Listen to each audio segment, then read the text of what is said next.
I always knew it would catch up with me, but not today. Not like this. The click of a shutter woke me more than the sun ever did. I was reading The Decay of Lies by Weil, sprawled poolside when a shadow cut across the page. I looked up. A drone, matte black, small. A lens shimmered underneath. It clicked again, right at me. Hey! I yelled, standing abruptly. What the? The drone zipped over the pool, hovering above my wife as she floated on her back, arms splayed like a cross. Another series of clicks. Go away!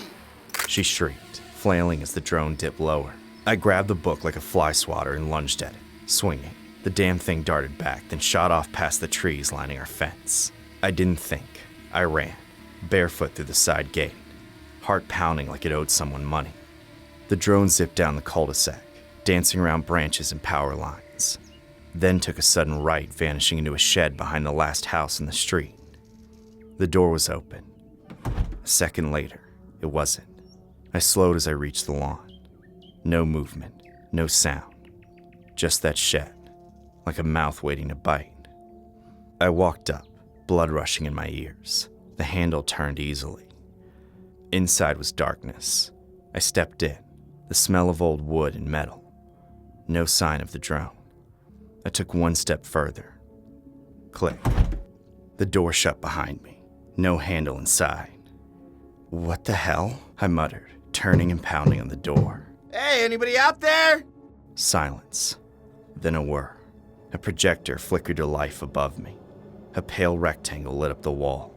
It played me, us, my wife and I, in bed, on the kitchen counter, in the pool, places I thought were ours.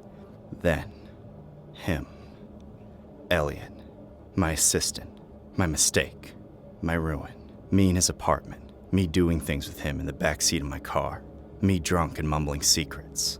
It played everything. And then a message, stark and white. Transfer all financial accounts, liquid assets, and properties to Emily S. Greaves within 30 minutes, or the contents of this footage go viral. We have access to all devices. Don't test us. I froze. Jesus. Emily, is this you? No response. I tried the door again, but it wouldn't budge. I pulled out my phone. No service. Another message blinked. Bluetooth is active. Send the transfer document using DocuSign now. Timer begins. The countdown began. 29:59. Whoever was behind this had thought of everything. No bluffs, just hard execution. I opened the app. I sent the goddamn assets, bank accounts, trust funds, the downtown property. All of it, signed and sealed. When I clicked send, the projector died. The door creaked open. I stumbled into daylight, blinking like I'd returned from another world. When I got home, she was gone. So was her phone. So was every trace of her. I collapsed on the couch, then tried calling her. The line rang once, then disconnected. The next day, the bank confirmed the transfer had gone through. The house was no longer mine. Nothing was. That night, I did what any man would do. I drank, but by morning, I had a plan. The trail started with the shed. I returned this time with gloves and a crowbar. It was empty, cleaner than a dentist's office, but I found a small USB drive hidden under a floorboard near the back. It was labeled Version 3, Final Cut. Inside, footage, drone footage, edited, watermarked, with tags. It was prepped for viral upload. I traced the file metadata. Whoever did this used a mass VPN, but the watermark had an encoded signature, likely from the editing software. I knew a guy. Zeke was an ex-cyber forensics nerd who now ran a vape shop near Venice. I paid him in crypto and bourbon.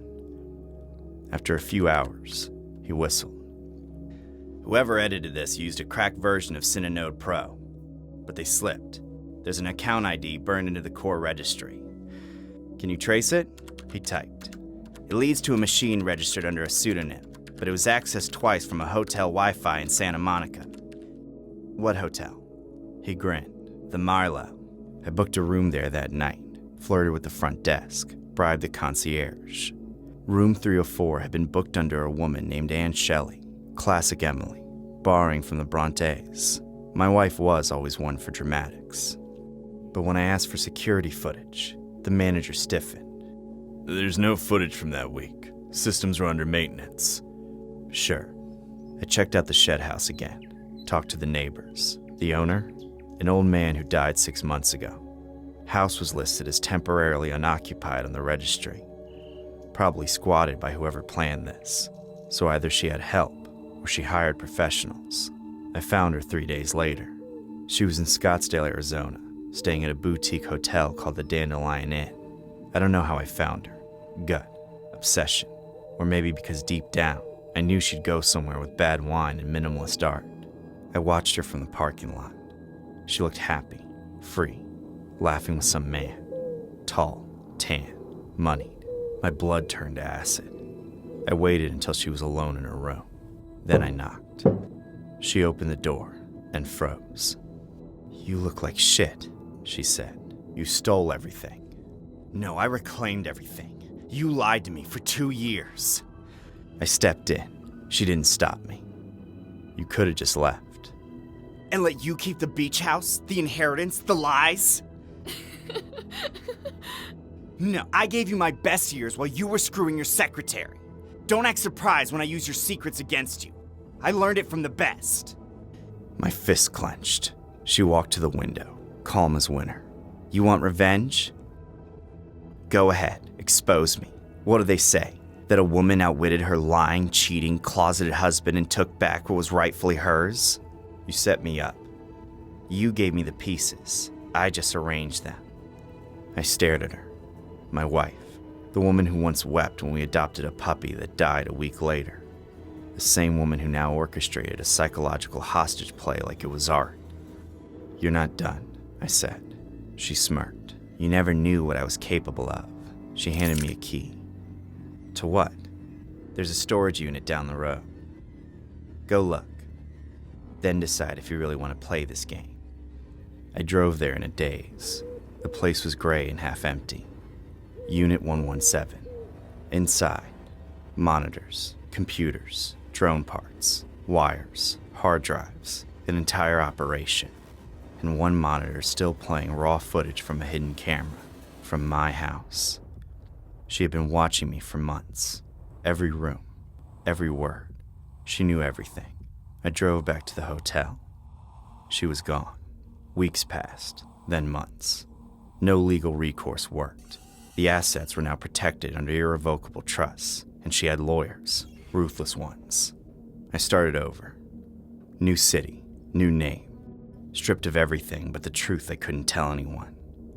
But some nights, when the wind howls just right, and the air smells of chlorine, I swear I hear the buzz of a drone overhead.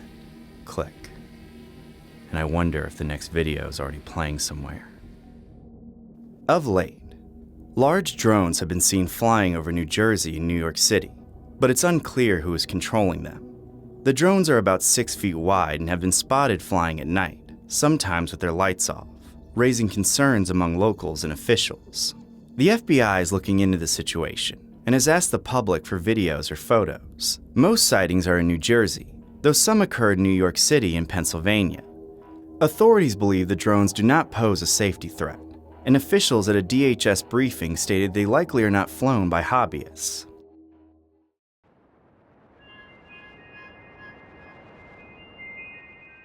It was Kevin's idea to go to the concert. His girlfriend Tracy did not want to go. She hated electronic music, and the idea of spending all night in the woods made her skin crawl. But when Kevin got an idea in his head, he wouldn't back down. They'd been dating for 2 years, and he almost always got his way. It was so frustrating. Tracy would have broken up with him a long time ago if he hadn't had his health problems. She would have felt guilty for dumping someone while he was recovering from all those surgeries, so she just suffered in silence. Thankfully, she was able to convince him to invite their friend Jay to come with them. He was against the idea, but if she was going to suffer through this damn concert, then she wanted someone else there to share in the pain. Kevin didn't like Jay too much. He always got jealous of his girlfriend's male friends, but he gave in, so the three of them attended the concert. Kevin was obviously having more fun than Tracy and Jay, but overall it wasn't too bad. After hours of dancing and hanging out, Tracy noticed that Kevin had gotten really pale. "Are you okay? You took your meds, right?" "Yeah, just a little lightheaded. Do you mind if we get some fresh air?" They were already outside, so they didn't need fresh air, but Tracy knew what he meant. She guided him deeper in the woods, away from the thumping music. Kevin sat on a stump and was able to recover his strength. He was going to be fine. Tracy and Jay gave him some time alone so they could talk. "Is he always like this?" "Yeah." "Jesus, Trace, you're his girlfriend, not his caregiver." Tracy assured him that she and Kevin were very happy together, but he could tell from her expression that she didn't really mean that. He knew that the only reason she was still with Kevin was because she'd feel too guilty to leave him. Moonlight shined down on them and Jay leaned a bit closer. There was a definite tension in the air. Tracy couldn't help but look into Jay's handsome face and wish that he'd kiss her. Jay was so much better looking than Kevin. He was funnier too, more caring. God, if Kevin weren't in the picture, she could be with someone as perfect as Jay, and she knew well that Jay wanted her as much as she wanted him. They didn't kiss though. They just looked at each other, enjoying the moment, until they heard noises behind them. Tracy thought it was just some animal, but Jay disagreed. "That's Kevin. Why is he wandering off?" He charged deeper into the woods, trying to catch their friend before he got lost. Tracy struggled to keep up. They followed the noises for a couple minutes, shouting out Kevin's name. Tracy felt really guilty. Did Kevin see how close she and Jay were standing? Did he get jealous and wander off? That definitely sounded like him. Finally, they caught up to Kevin in a clearing behind the concert stage. But it wasn't Kevin. It was some animal hiding in the bushes. Probably a rabbit or a raccoon. They couldn't see clearly. Whatever it was, it definitely wasn't Kevin. Tracy wasn't mad at Jay for the mistake. He meant well. They retraced their steps and went back to the stump where they left Kevin. But he wasn't there. Tracy started to panic. Jay assured her that he probably went back to the concert. But when they re-entered the crowd, they couldn't find Kevin anywhere. They asked around, but no one had seen them. It was the middle of the night. The wind was getting stronger and colder. Tracy wanted to continue their search, but Jay convinced her to go with him to their cabin and start the search in the morning. He argued that if they went back out there, they'd get lost too. So the two of them went to their cabin and spent the night together. The whole time, Tracy was racked with guilt. Her boyfriend was so sickly. He might not survive the night by himself. That scared Tracy. But what really scared her was that deep down, she secretly hoped he wouldn't survive. Jay curled into bed with her and wrapped his strong arms around her. He wanted to comfort her, nothing more. She fell asleep in his arms. While they were sleeping, Kevin was wandering around the woods. He heard the concert music in the distance, using that as his guide back to safety. Unfortunately, whenever he thought he was following the music, he just got more lost. He heard growling all around him. He saw shining eyes staring from shadows. He tripped on roots and snagged his shirt on sharp branches. He was terrified and very lightheaded. After his surgeries, his doctors made him promise not to overexert himself. No sports, no prolonged physical activities, no stress. That was the reason he wanted to go to this concert in the first place. To experience some excitement without putting too much strain on his heart. And now he was under more strain than ever. He felt like giving up. He wanted to sit down and go to sleep. That was what his doctors would have told him to do. But he kept thinking about Tracy, and that kept him going. She was the love of his life, and he needed to get back to her. So he continued trudging through the darkness for hours and hours, until the first rays of sunlight cut through the trees. Finally, he found their rental cabin. He felt so proud of himself. He'd survived the night. He'd proven to himself that he wasn't some sickly loser. He was a survivor. And once Tracy saw him, she'd know that he was still the strong, healthy man that she'd fallen in love with.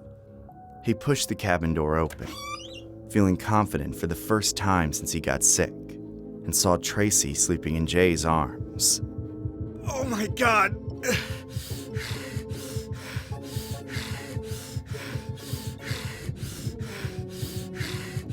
No, why? He sucked in air, clutched his overworked heart, and dropped dead. That one image was too much for him. In the year 2018, human remains discovered in Michigan have been identified as Kevin Graves, 28, who went missing 6 years ago. Graves from Highland Township was last seen on July 1st, 2018, at the Electric Forest Music Festival in Rothbury. He reportedly argued with his girlfriend before heading to his tent, but he was never seen again. Hunters recently found the remains in a wooded area near the festival grounds, along with Graves' wallet, ID, and festival wristband. Michigan State Police confirmed no signs of foul play, though the cause of death remains undetermined. Extensive searches in 2018, involving dogs, volunteers, and divers, had yielded no leads. In 2023, a billboard sought information about his disappearance. Oakland County Sheriff Michael Buchert expressed hope for answers, offering the family some closure.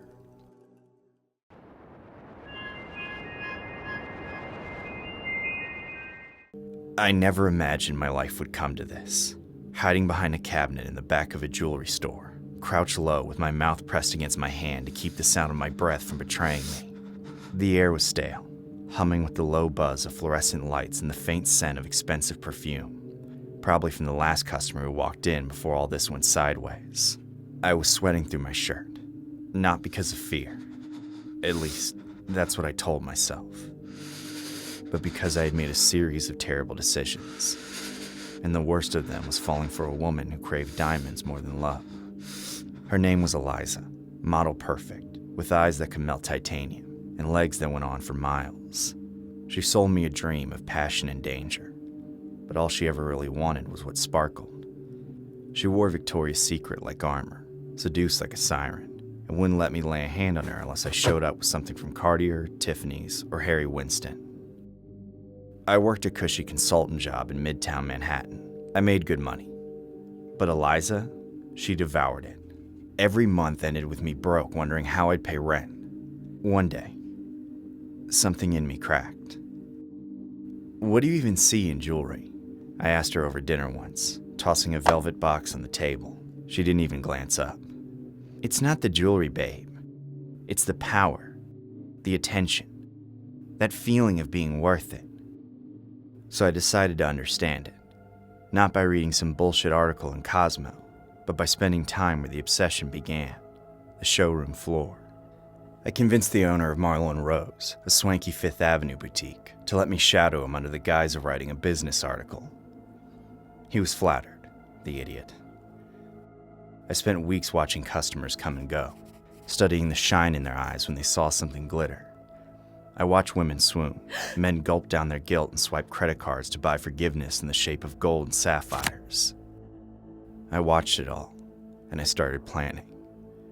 It was supposed to be clean. Get in, get the haul, disappear.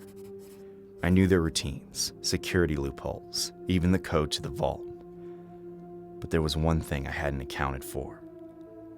I wasn't the only one watching. That night, everything went to hell. I slipped in after hours. The back door clicked open exactly like I expected it to. The cleaning crew had left. The alarm system had its usual 3-minute delay before activation. I moved fast. In and out. That's what I told myself.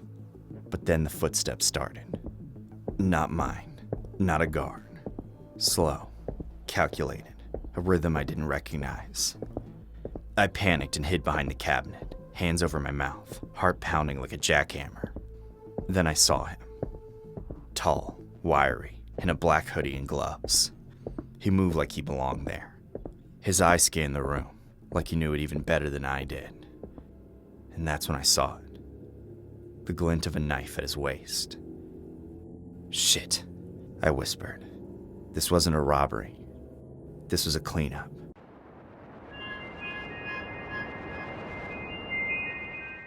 And that's when I saw it. The glint of a knife at his waist. This wasn't a robbery. This was a cleanup. My eyes locked onto the open door across the office space. I recognized it. Marlowe's private vault room. If I made it there, I could lock the hydraulic door from the inside. The man hadn't seen me yet. I plotted the path in my head.